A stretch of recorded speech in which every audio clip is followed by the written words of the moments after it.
Hello everyone, welcome to Psych. Today we're going to be discussing mindfulness, what it is, how it's used, and why it's important.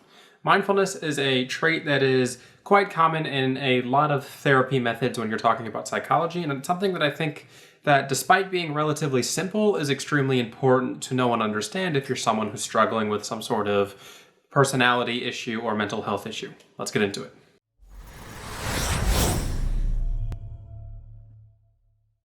When you first think of mindfulness, it's not something that you would originally think of as something that's going to be actual psychology right off the top of your head. Mindfulness is something that almost sounds like it's going to come from someone who's more spiritual or more like a psychology guru type person. But mindfulness is actually something that is widely used in a lot of different therapy methods, such as cognitive behavioral therapy and its subsets like DBT.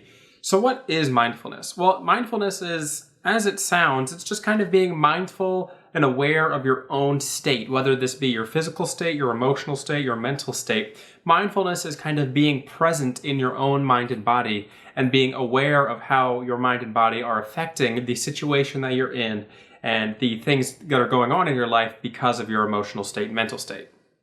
One method of mindfulness that you might actually be fairly familiar with is the idea of grounding yourself to your physical senses in a time of stress. So say, for example, you might have heard a family member say something to someone who's anxious. So if you're anxious, try focusing on one of your sensations or all of your sensations. What are you seeing? And think about, what do you see? What are you physically feeling? Can you feel yourself touching the chair that you're sitting in? What are you hearing? What do those sounds sound like? Can you describe those sounds? Are you tasting anything? Grounding yourself in your senses can bring your mind out of some sort of stressful state and into a more present, mindful state. And this is kind of important because when you're doing this, you're attempting to bring yourself to that state where you're going to be more attached to reality and less attached to maybe negative thoughts that you're experiencing or the negative perceptions you have about the experiences that you're going through. Another one of the core concepts of mindfulness relates a lot to personality theory like Big Five and MBTI, and that it teaches that you're attempting to find your wise mind. And they describe the wise mind as being the center and middle ground between the intelligent and rational mind and the emotional mind. So sometimes you're going to find that people who are not mindful are either too far in their intelligent mind and they're not aware of their situation. Maybe they're disassociating intellectually and trying to analyze the situation they're in.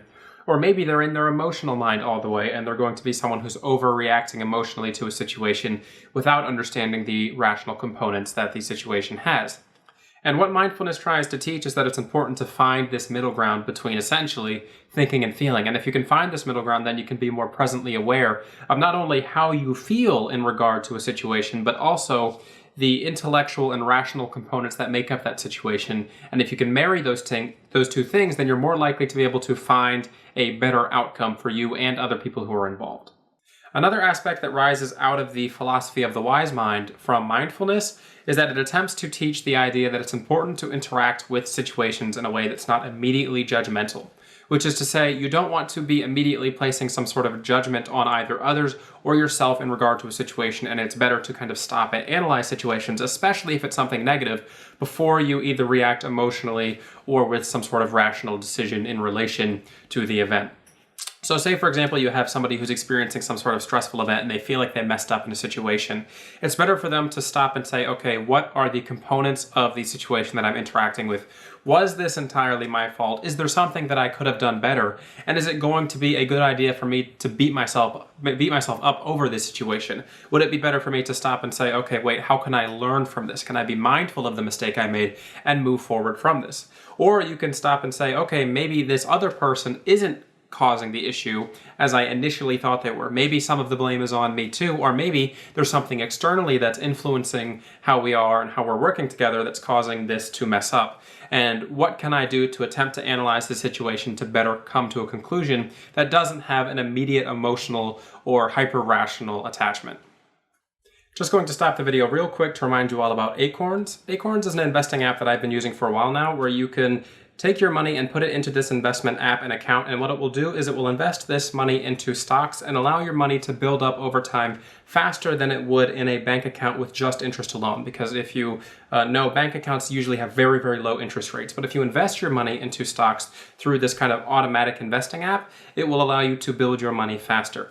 And if you'd like to learn a little bit more about investing and saving money for the future, consider checking out Acorns through the link in the description box below, where if you use my referral link, both you and I will get $5 deposited into our Acorns account when you make your first investment through the app. Thank you.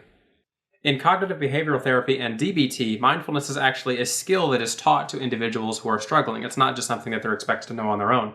And it's through developing mindfulness as a skill that people can better begin to interact with their own issues and their life in general.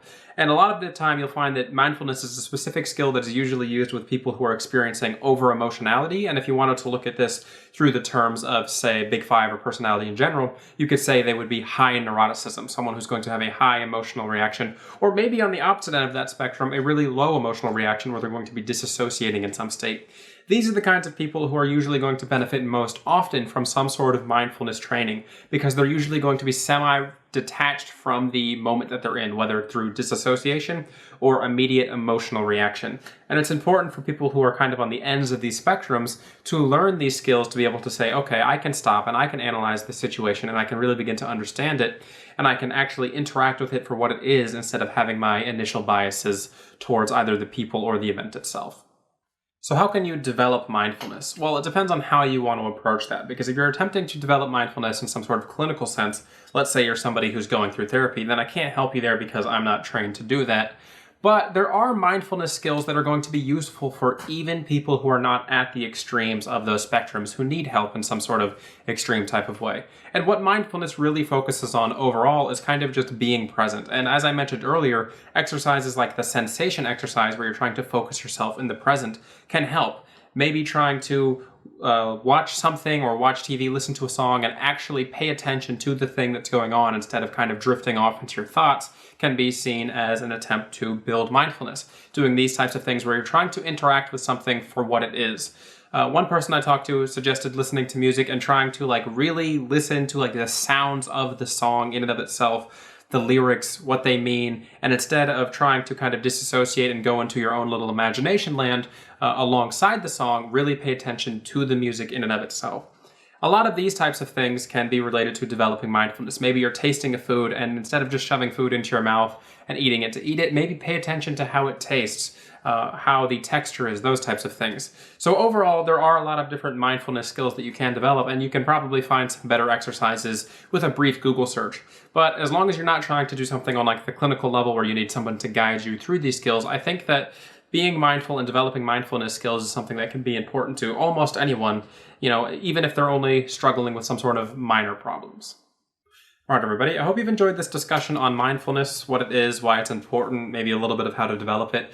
If mindfulness is a skill that you think is important to you, it's either something that you have worked with or you'd like to work with and develop, please let me know down in the comment section below. What has been your experience with mindfulness? Do you think that developing mindfulness as a skill would help you as an individual? And if so, in what ways? I would also like to remind everybody that I do have personality typing sessions available at my website, asurapsych.com, if you're interested in working with me to find out what your personality type is and what that means for you. This has been Asura at Asura Psych. Have a good one.